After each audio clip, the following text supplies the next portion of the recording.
అందరికీ నమస్కారం. నేను ఈశ్వర ప్రగడ హరిబాబు, తెలంగాణ హైకోర్టులో అడ్వకేట్గా ప్రాక్టీస్ చేస్తున్నాను. రాజ్యాంగంపై విశేష కృషి చేసి 2 గ్రంథాలు రాయటం జరిగింది. ఒకటి ఇంగ్లీష్లో, ఒకటి తెలుగులో.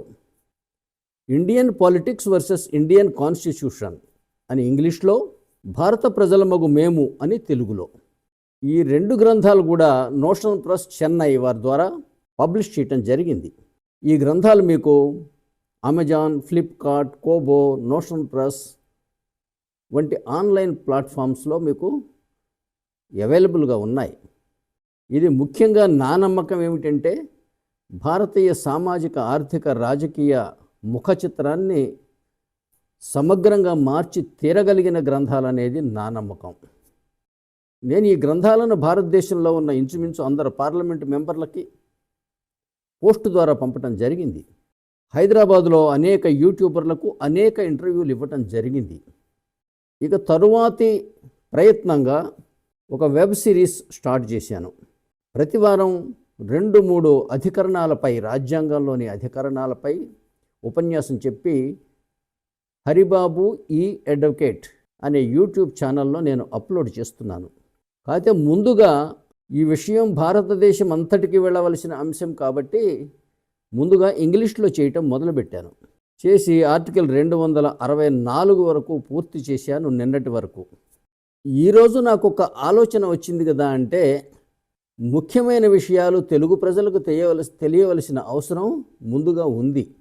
ముఖ్యమైన విషయాలను ఆ తరువాత 6 నెలలు లేదా 1 సంవత్సరం తర్వాత తెలియజేస్తాను అంటే దానివల్ల పెద్ద ప్రయోజనం ఉండదు. అందువల్ల ఈరోజు మీ ముందుకు చాలా ముఖ్యమైన అంశంతో రావడం జరుగుతున్నది.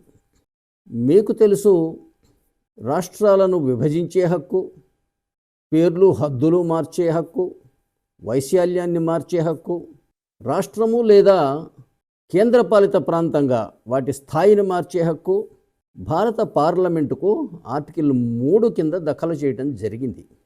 అందులో ఒక్క కండిషన్ ఉంటుంది కదా అంటే, ఏ రాష్ట్రం యొక్క పేరు కానీ, వైశాల్యం కానీ, హద్దులు కానీ మార్చవలసి వస్తే అటువంటి తీర్మానాన్ని రాష్ట్రపతి అనుమతి లేకుండా పార్లమెంట్లోనూ ఏ సభలోనూ ప్రవేశపెట్టడానికి వీలు లేదు.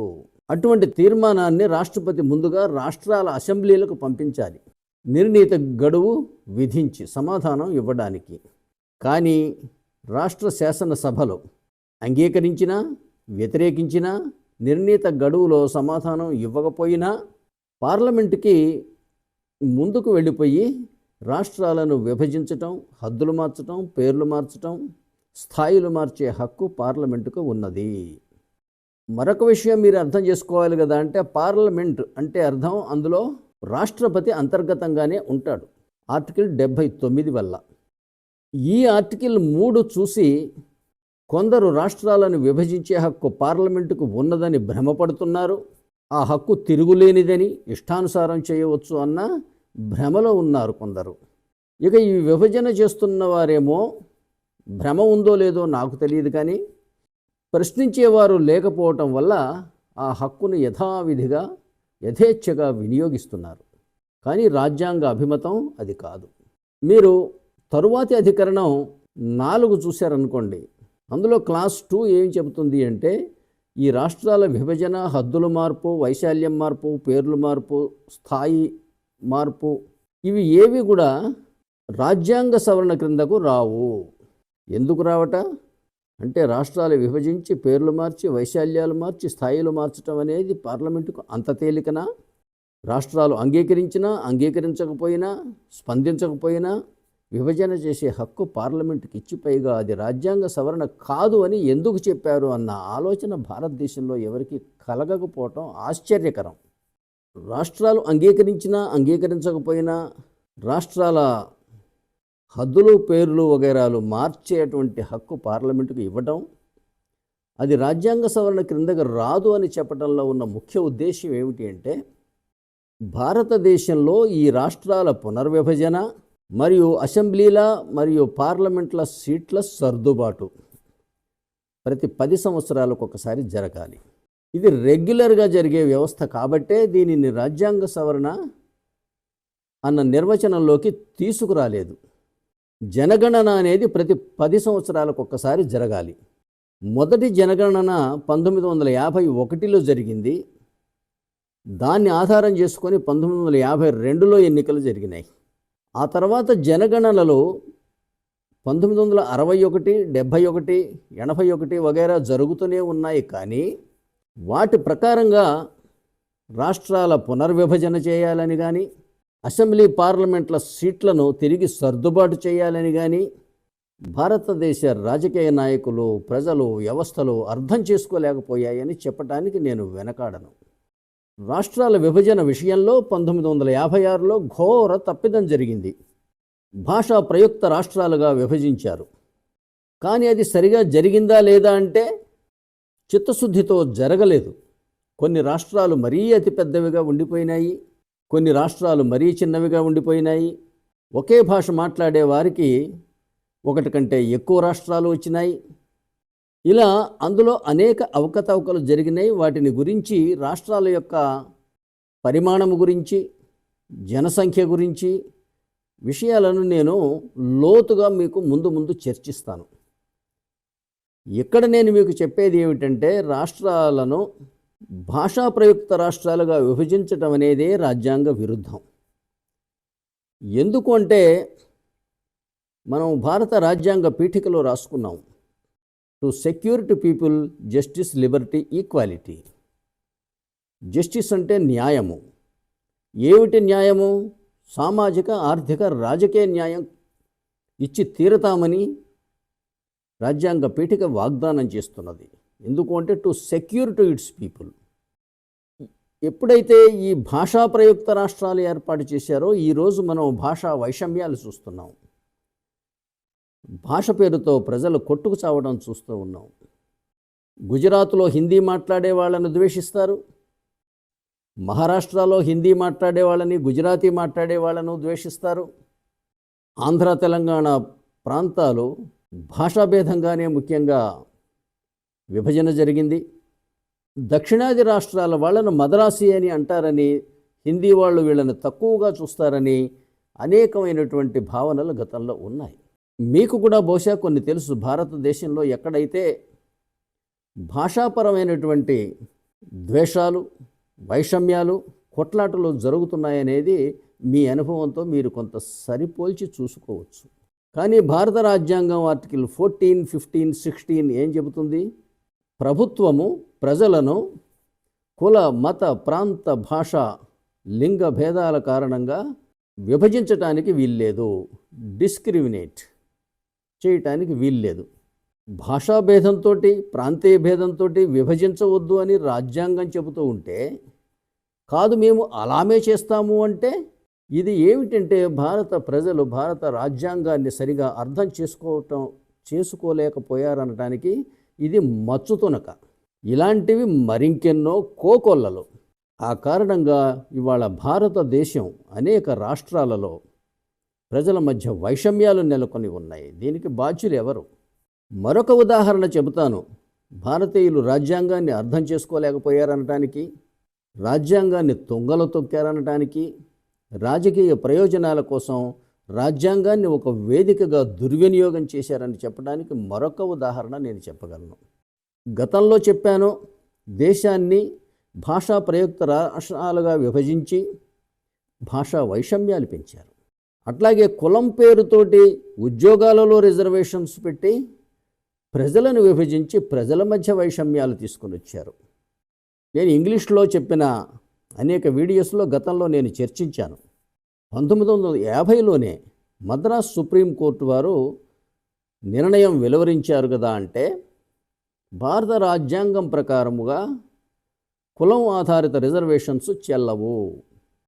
ఇది Champakam Dorairajan versus state of Madras అన్న తీర్పులో ఇవ్వడం జరిగింది.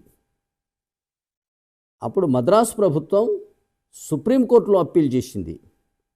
సుప్రీంకోర్టు వారు కూడా 1951లో గౌరవ మద్రాస్ హైకోర్టు వారి తీర్పుని సమర్థించారు. భారత రాజ్యాంగంలో కులం ఆధారిత రిజర్వేషన్స్ రాజ్యాంగ విరుద్ధం అని తేల్చి చెప్పారు. అంటే మీకు అర్థమైపోయి ఉండాలి, రాజ్యాంగం కులం ఆధారిత రిజర్వేషన్స్ పెట్టలేదు. అంబేద్కర్ గారు అటువంటి దుర్మార్గానికి పాల్పడలేదు. ఈ విషయాన్ని నేను కాదు, సాక్షాత్తు సుప్రీంకోర్టు వారు ధృవీకరించారు. Champakam Dorairajan versus state of Madras 1951లో. వెంటనే నెహ్రూ గారు రంగంలోకి దిగి రాజ్యాంగానికి మొట్టమొదటి సవరణ చేశారు 1951లో. అందులో ఒక అంశం ఏమిటంటే ఆర్టికల్ 15కి క్లాస్ 4 చేర్చారు, ఆర్టికల్ 16కి క్లాస్ 4 చేర్చారు అదనంగా. ఆర్టికల్ 15కి క్లాస్ 4 ఏమిటి అంటే ఆర్థికంగా వెనుకబడిన తరగతులు, విద్యాపరంగా వెనుకబడిన తరగతులు, షెడ్యూల్ కులాలు, షెడ్యూల్ తరగతులు, వీరి అభివృద్ధి కోసం ప్రభుత్వం ఏదైనా చేస్తే అది రాజ్యాంగంలో చెప్పిన సమానత్వానికి విఘాతము కాదు, ప్రభుత్వాలు చేయవచ్చును. అలాగే ఆర్టికల్ 16కి క్లాజ్ 4 చేర్చడం ద్వారా ప్రభుత్వ ఉద్యోగాలలో తగినంత ప్రాతినిధ్యం పొందని కులాలకు రిజర్వేషన్ ఇస్తే తప్పు లేదు అని పెట్టారు. ఇక్కడ గమనించండి, సుప్రీంకోర్టు వారు చెప్పింది కులం పేరుతో రిజర్వేషన్స్ ఇవ్వడానికి వీల్లేదు అని. కానీ మనం మొదటి రాజ్యాంగ సవరణ ఏం చేశాం? ప్రభుత్వ ఉద్యోగాలలో తగినంత ప్రాతినిధ్యం పొందని కులాలకు రిజర్వేషన్స్ ఇస్తే తప్పు లేదు. మళ్ళీ అగైన్ కులాలకే. ఆ కారణంగా ఈరోజు దేశ ప్రజలందరూ కూడా కుల మత ప్రాంత భాషా భేదాలతోటి కొనారిల్లుతున్నారు, కొట్టుకుసొస్తున్నారు. ఇది ఒక తారస్థాయికి చేరుకుంది, అన్ని హద్దులు దాటిపోయింది. ఒక కులం మరో కులాన్ని నిందించటం, ద్వేషించటం ఇవాళ ఇది ఒక నిత్యకృత్యం అయిపోయింది. దేశాన్ని భాష పేరుతో విభజించటం, అసమాన రాష్ట్రాలుగా విభజించటం, ప్రజలను కులం పేరుతో విభజించటం, ఏం పనులు ఇవి? దీనికోసమా మనం స్వాతంత్రం తెచ్చుకున్నది? స్వాతంత్ర పోరాటంలో ఎవరో ఒక కులం మాత్రమే పాల్గొన్నారా? కుల మత ప్రాంత భాషా భేదాలు లేకుండా మహానుభావుల నాయకత్వం కింద మహాత్మా గాంధీ వంటి అనేక నాయకుల నాయకత్వంలో ప్రజలు పోరాడి స్వాతంత్రం సాధించుకుంటే ఈ దేశాన్ని ముక్కలు చేయటానికి, ఈ ప్రజలను ముక్కలు చేయటానికి రాజకీయ లబ్ధి కోసం పాల్పడటం ఎంతవరకు సమంజసమని మనం ఆలోచించుకోవాలి. కానీ ఇవన్నీ చేసింది ఎవరు? మనము రాజ్యాంగ రచనా కమిటీ సభ్యులు, రాజ్యాంగ రచనా కమిటీ అధ్యక్షుడు, ఈ భారతదేశ స్వాతంత్ర పోరాట యోధులు, ఆద్యులు ఆరాధ్యులు అని ప్రజలు భావించే నాయకులు ఈ పని చేశారు. వాళ్ళని మనం రాజ్యాంగ రచయితలని, రాజ్యాంగ పితలు అని వారిని మనం కొనియాడుతూ ఉన్నాం. కానీ మరి ఈ దేశాన్ని భాష పేరుతో విభజించిన వాళ్ళు, ప్రజలని కులాల పేరుతో విభజించిన వాళ్ళు ఎవరు? ఇది నేను ఒక్క కాంగ్రెస్ పార్టీని, అధికారంలో ఉన్న పార్టీని అంటున్నానని దయచేసి అర్థం చేసుకోవద్దు. ఇది ఒక ఆవేదనతో చెబుతున్న విషయం. అంబేద్కర్ మహాశయుడు కూడా మన మొట్టమొదటి సాధారణ ఎన్నికలు 1952, దానికోసం 1951లోనే ప్రజాప్రాతినిధ్య చట్టం 1951 కింద ఒక సొంత రాజకీయ పార్టీని నమోదు చేసి ఆ పేరుతో భారతదేశ వ్యాప్తంగా ఆయన పోటీ చేశారు.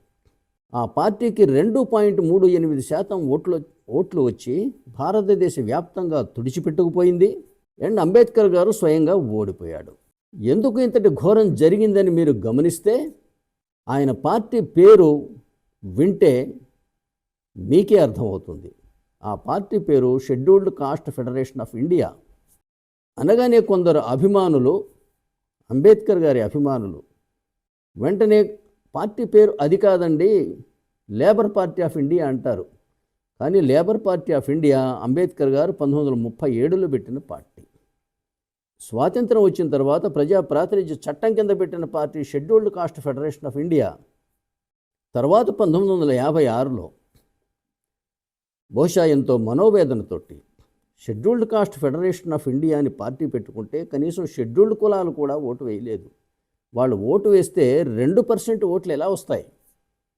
కనీసం 20% ఓట్లు రావాలి కదా. అంటే అర్థం ఏమిటంటే దళితులు కూడా అంబేద్కర్ గారిని నమ్మలేదు, ఓటు వేయలేదు. వారంతా కాంగ్రెస్ వెనక వెళ్ళారు.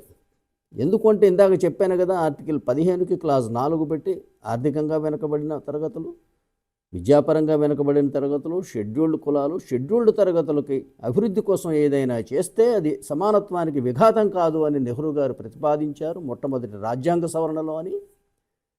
దానిని చూసి భారత ప్రజలందరూ గమనించారు కదా. అంటే రాజ్యాంగ నెహ్రూ గారు విశాల హృదయంతో చేశారు, అంబేద్కర్ గారు సంకుచిత భావంతో కులం పేరుతో పార్టీ పెట్టుకున్నారు.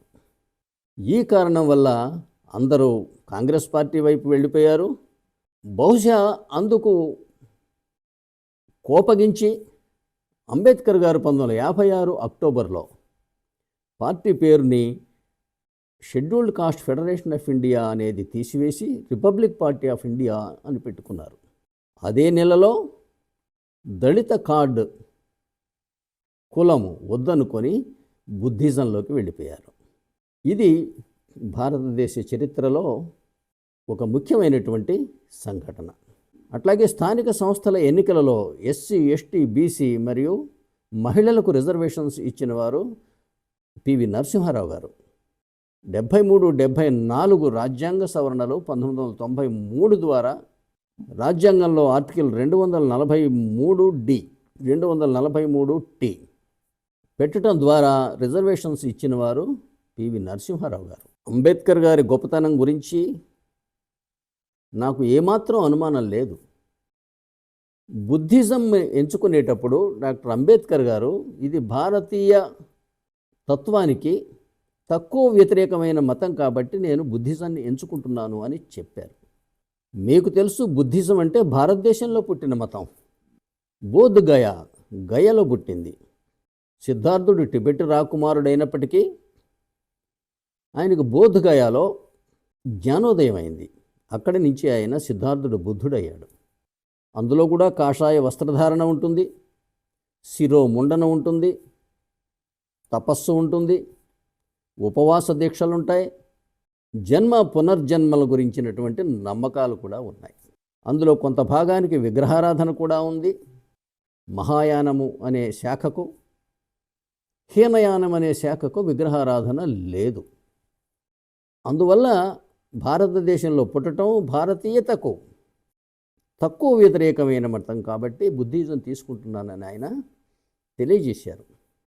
భారత రాజ్యాంగ రచన బాధ్యతలు స్వీకరించి రచనా కమిటీ అధ్యక్షుడిగా రికార్డు టైంలో 2 సంవత్సరాల 11 నెలల 18 రోజుల కాలంలో రాజ్యాంగాన్ని రచించి రాజ్యాంగ సభనందు ఆమోదింపజేసి ప్రతి ఒక్క రాజ్యాంగ అధికరణం మీద తన వ్యాఖ్యానం వినిపించినటువంటి ఒక మహానుభావుడు. కానీ ఒక్క రాజకీయ కారణం చేత scheduled caste federation of India అని పార్టీ పెట్టడం ద్వారా ఇవాళ సమాజంలో అనేక రకమైనటువంటి వ్యత్యాసాలు, వైషమ్యాలు నెలకొనడం జరిగింది. ఆయనకి లబ్ధి జరగలేదు, కానీ దేశంలో అది ఒక చిచ్చు రేపటానికి ఒక ప్రధాన కారణం అయింది. ఆయన scheduled caste federation of India అని పార్టీ పెట్టడం వల్ల దళితవాదం వినిపించటం అనేది ఆయన రాజకీయ బాధ్యత. ఏ చెప్పి ఉన్నా కూడా ఏంటంటే ఆ పేరుతో పార్టీ పెట్టారు కాబట్టి అది ఒక రాజకీయ స్లోగన్గానే నేను చూస్తాను. అంతేగాని వ్యక్తిగతంగా అంబేద్కర్ గారికి సంకుచితమైన భావాలు లేవు. ఇది వల్ల ఒక రాజకీయ తప్పటడుగు. ఆ కారణంగా వారి రాజకీయ చరిత్ర పరిసమాప్తమైంది. భారతదేశానికి తీరని అన్యాయం జరిగింది. ఎందుకు అంటే ఆపై రాజ్యాంగ విశ్లేషణ చేసేవాళ్ళు లేరు, రాజ్యాంగ మార్గనిర్దేశనం చేసేవాళ్ళు లేరు. రాజ్యాంగ హననం జరుగుతూ ఉంటే, వ్యతిరేకమైనటువంటి చర్యలు జరుగుతుంటే ఖండించే నాథుడు లేడు. తద్వారా ఏంటంటే భారత రాజ్యాంగం అనేక రకమైనటువంటి దుర్వినియోగానికి ఆస్కారం జరిగిందనేది నా అభిప్రాయం. వారు రాజకీయాల్లోకి రాకుండా బారిస్టర్గా ఉండిపోయినట్లయితే ఈ రాజ్యాంగ ఉల్లంఘనలు చూస్తూ ఊరుకునేవారు కాదని నా అభిప్రాయం. న్యాయము అంటే సామాజిక, ఆర్థిక, రాజకీయ న్యాయం అందించడానికి భారత రాజ్యాంగం నడుము కట్టుకుంది అని. ఎలా సాధించాలని రాజ్యాంగం దర్శించింది అంటే చాలా స్పష్టంగా నాకైతే కనిపిస్తోంది. మరి ఈ దేశ రాజకీయ నాయకులకు, వ్యవస్థలకు ఎలా అర్థం కాలేదో నాకు అర్థం కావట్లేదు. మీరు ఆర్టికల్ 54 చూడాలి. 54లో రాష్ట్రపతి ఎన్నిక విధానం ఉంటుంది. రాష్ట్రపతి ఎన్నికలో ఎవరు పాల్గొంటారో మనకు తెలుసు. దేశవ్యాప్తంగా ఉన్న ఎమ్మెల్యేలు, లోక్సభ సభ్యులు మరియు ఎన్నికైనటువంటి రాజ్యసభ సభ్యులు. రాష్ట్రపతి చేత నియమించబడినటువంటి 12 మంది రాజ్యసభ సభ్యులకు రాష్ట్రపతి ఎన్నికలో ఓటు వేసే అధికారము ఉండదు. ఓటు విలువ లెక్కించే విధానం ఏమిటంటే, ఒక రాష్ట్రంలోని జనసంఖ్యని ఆ రాష్ట్రంలో ఉన్న శాసనసభ స్థానాల చేత విభజన చేయాలి. రాష్ట్ర జనాభాని పసిపిల్లవాడి నుంచి పండు ముదుసలి వరకు ఆ రాష్ట్రంలో ఉన్న ఎమ్మెల్యే సీట్ల సంఖ్యతోటి విభజన చేయాలి. ఆ వచ్చే సంఖ్యని ఆ రాష్ట్ర ఎమ్మెల్యే యొక్క సగటు విలువగా నిర్ణయించబడుతుంది. లెక్కించటం తేలికగా ఉండటం కోసం ప్రతి 1000ని ఒకటిగా లెక్క వేస్తారు. ఒక 1000ని ఒక బండిల్గా తీసుకొని ఆ 1000 = 1 అంటారు. మరి పార్లమెంటు మెంబర్ల ఓటు విలువ ఎలా వస్తుంది అంటే, దేశంలో ఉన్న ఎమ్మెల్యేల ఓట్ల విలువ మొత్తాన్ని కూడి దాని ఉభయ సభల ఎన్నికైనటువంటి పార్లమెంటు సభ్యుల సంఖ్య చేత విభజిస్తే ప్రతి పార్లమెంటు సభ్యుడి యొక్క సగటు ఓటు విలువ వస్తుంది. వీరు రాష్ట్రపతిని ఆర్టికల్ 55 క్లాజ్ 3 ప్రకారంగా విప్పు కూడా జారీ చేయకుండా ఎన్నుకోవాలి. ఇది రాష్ట్రపతి ఎన్నిక విధానం. ఇప్పుడు ప్రతి రాష్ట్రానికి రాజకీయ న్యాయం జరగాలి. ప్రతి అసెంబ్లీ సభ్యుడికి, పార్లమెంటు సభ్యుడికి కూడా రాజకీయ న్యాయం జరగాలి. సమిష్టిగా ఈ దేశానికి రాజకీయ న్యాయం జరగాలి. అందుకు ఏం చెబుతాయంటే ఆర్టికల్ 81 మరియు 170. 81 చెబుతుంది కదా అంటే, ప్రతి పార్లమెంటు సభ్యుని విలువ వీలైనంత వరకు దేశవ్యాప్తంగా సమానంగా ఉండేటట్లు చూడాలి అని చెప్తుంది. అట్లాగే ఆర్టికల్ 170 దాని ప్రకారంగా ప్రతి అసెంబ్లీ సభ్యుని ఓటు విలువ దేశవ్యాప్తంగా వీలైనంత వరకు సరిసమానంగా ఉండాలి. అనగా వారు ప్రాతినిధ్యం వహిస్తున్నటువంటి జనసంఖ్య వీలైనంత వరకు సమానంగా ఉండాలి. ఇది రాజకీయ న్యాయం అంటే, రాజకీయ సమానత్వం అంటే. సరి సంఖ్యలో జనాభా ప్రాతినిధ్యం వహించాలని చెప్పాము. మరి జనాభా అంటే ఏమిటి అంటే, లేటెస్ట్ జనగణన పబ్లిష్ అయినటువంటి అంకెల ఆధారంగా తీసుకోవాలి. మనం ముందే తెలుసుకున్నాం, ప్రతి 10 సంవత్సరాలకు ఒకసారి జనగణన చేసి వాటి ఆధారంగా రాష్ట్రాల పునర్విభజన, సీట్ల సర్దుబాటు జరిగి తీరాలి. This is a routine matter. అసమాన రాష్ట్రం ఏర్పడాలి అంటే ఆర్టికల్ 55 ప్రకారం దేశంలో ఉన్నటువంటి సగం అసెంబ్లీలు ఒప్పుకోవాలి, సగం రాష్ట్రాలు దానికి అంగీకరించాలి. అప్పుడు అది రాజ్యాంగ సవరణ అవుతుంది ఆర్టికల్ 368 కింద. ఇంతటి స్పష్టమైనటువంటి అధికరణాలు, వివరణలు రాజ్యాంగంలో ఉన్నప్పటికీ అసమాన రాష్ట్రాల విభజన, జన విభజన, కుల, మత, ప్రాంత, భాషా భేదాలతోటి తద్వారా భారతదేశంలో వైషమ్యాలు చెలరేగటానికి కారణమవుతున్న రాజకీయ నాయకులకి నిజంగా రాజ్యాంగానికి సంబంధించిన బోధనా తరగతులు నిర్వర్తించవలసిన అవసరం ఉన్నది. ఒక్క రాజకీయ పక్షాలకే కాదు, భారతదేశంలో ఉన్న అన్ని వ్యవస్థలు కూడా, పత్రికా రంగం కానివ్వండి, మేధావులు కానివ్వండి, న్యాయ కోవిదులు కానివ్వండి, ఈ విషయాలను అర్థం చేసుకోవడంలో విఫలమయ్యారని చెప్పడానికి నేను వెనకాడను. ఆ జనగణన 2026 తరువాత జరిగి వాటి ఆధారంగా జరిగే ఎన్నికలలో మాత్రమే రాష్ట్రాల పునర్విభజన చేయవలసి ఉంటుంది అని 84వ రాజ్యాంగ సవరణ చేశారు. నియోజకవర్గాల పునర్విభజన కూడా 2026 తర్వాత జరిగే జనగణన ఆధారంగా జరిగే ఎన్నికలలో మాత్రమే సీట్ల సర్దుబాటు జరుగుతుంది అని 84వ రాజ్యాంగ సవరణ జరిగింది. ఒకటి 84, మరొకటి 87, 2001 మరియు 2003. ఇది ఎంతటి దుర్మార్గం ఆలోచించండి. రాజ్యాంగం ఒక చక్కటి మార్గం నిర్దేశించింది. ప్రతి 10 సంవత్సరాలకు ఒక్కసారి జనగణన చేసుకోండి. దాని ప్రకారంగా రాష్ట్రాల పునర్విభజన చేసుకోండి, సీట్ల సర్దుబాటు చేసుకోండి, తద్వారా ఎన్నికలు జరుపుకోండి అని ఇంత నిర్దిష్టంగా ఉన్నా కూడా 2001లోనే రాయటం, 2003లోనే సవరణలు పాస్ చేయటం, 84, 87 సవరణలు, 2026 దాకా మేము జనగణన చెయ్యము, తద్వారా రాష్ట్రాల పునర్విభజన చేయము, సీట్ల సర్దుబాటు చేయమని రాసుకోవటం అంటే ఇంతటికి మించినటువంటి రాజ్యాంగ ద్రోహం మరొకటి ఉండదనేది నా అభిప్రాయం. కొందరు మీకు చెప్తారు ఆర్టికల్ 170 ప్రకారం, ఇంతకుముందే మనం గమనించాం, ఆర్టికల్ 54, 55 ప్రకారంగా రాష్ట్రపతి ఎన్నికలకు ప్రాతిపదిక ఎమ్మెల్యేల యొక్క ఓట్ల విలువ. అందువల్ల కొందరు ఈ ప్రస్తావన చేస్తారు. ఏమని?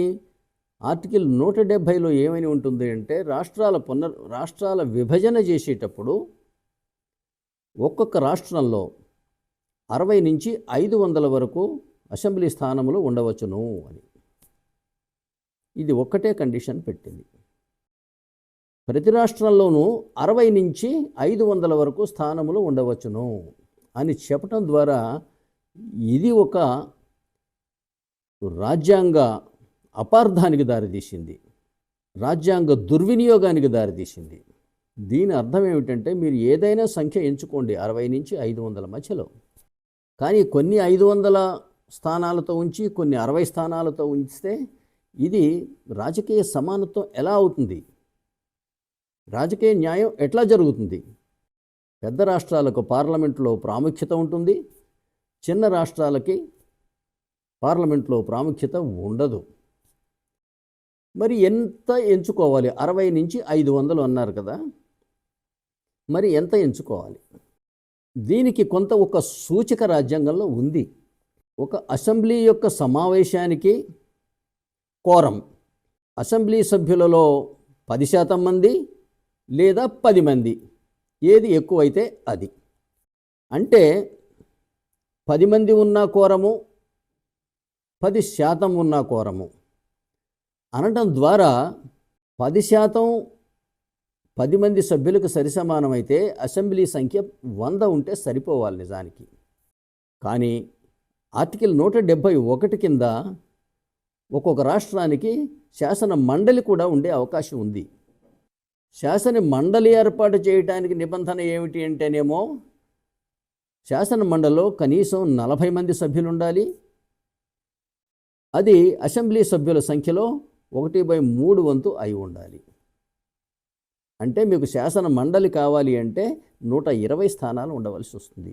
అప్పుడే 1/3 వంతు అంటే 40 అవుతుంది. అంటే ఇది మినిమం. కనీసం 120 స్థానాలు ప్రతి అసెంబ్లీలో ఉండాలనేది రాజ్యాంగ అభిమతం అని మనం అర్థం చేసుకోవచ్చు. పోనీ పర్వాలేదు, 120 బదులు 200 ఉన్నా కూడా అబ్జెక్షన్ లేదు.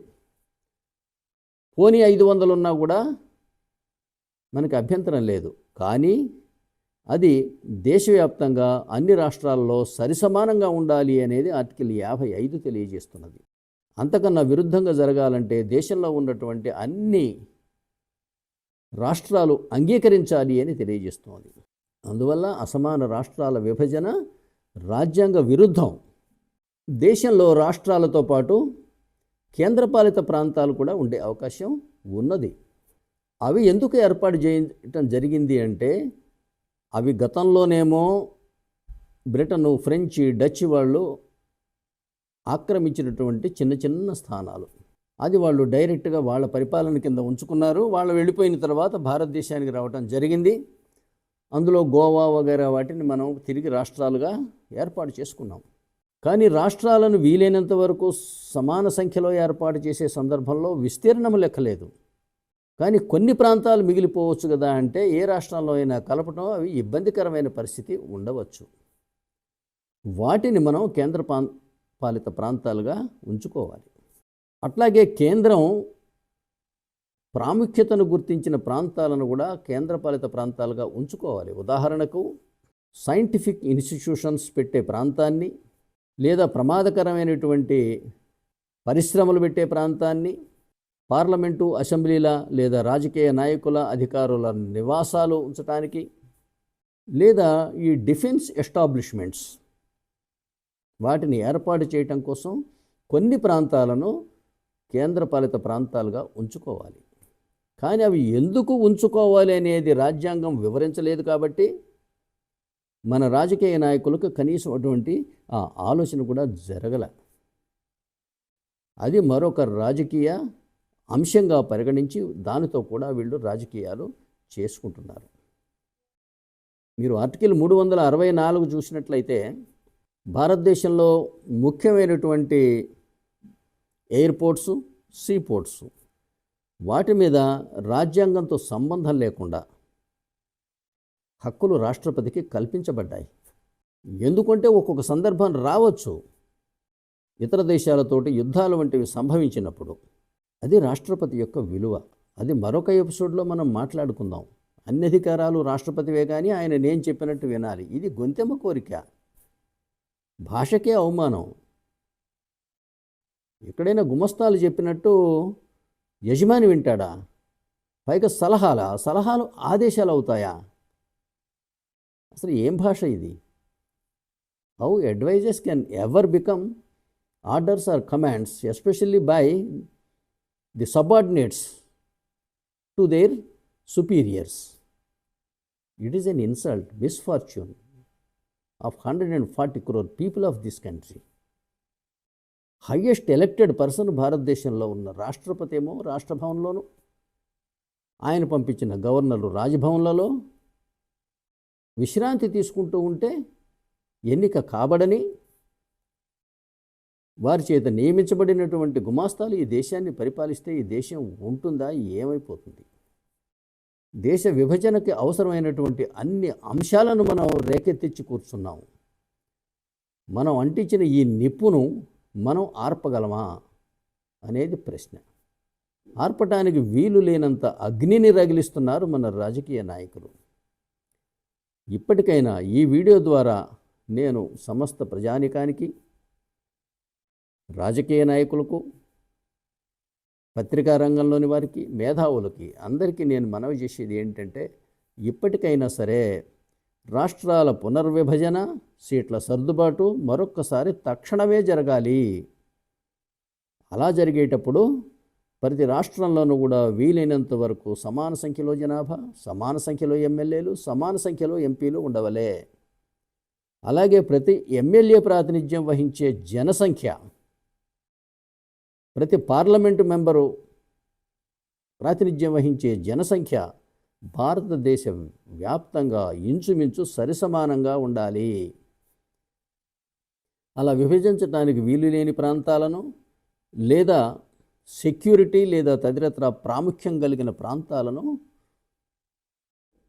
కేంద్రపాలిత ప్రాంతాలుగా ఉంచుకోవాలి. దీనికి నిజానికి మహోద్యమం జరగవలసిన బాధ్యత ఉంది. ఈ బాధ్యత ప్రభుత్వాలు, ప్రతిపక్షాలు, పత్రికా రంగం అందరిపైన ఉంది. ప్రజలను చైతన్యం చేయవలసిన అవసరం.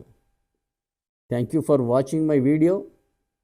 ఇది ఒకటే ప్రస్తుతం నేను తెలుగులో చేశాను. నా ఇంగ్లీష్లో నా ప్రస్థానం కొనసాగిస్తున్నాను. ఆర్టికల్ 264 వరకు పూర్తయినాయి. ఇంగ్లీష్లో పూర్తి చేసిన తర్వాత తెలుగులో ప్రారంభించాలని అనుకుంటున్నాను. ఈలోగా ఏంటంటే అత్యంత ప్రాముఖ్యం కలిగిన అంశాలను ప్రజల దృష్టికి తీసుకొచ్చే ఉద్దేశంతో ఈరోజు తెలుగులో ఒక వీడియో చేయటం జరిగింది. మీ అందరి సహకారంతో మనందరం కలిసి భారతదేశ సామాజిక, ఆర్థిక, రాజకీయ ముఖ చిత్రాన్ని మార్చి తీరతామనేది నా ప్రగాఢ విశ్వాసం.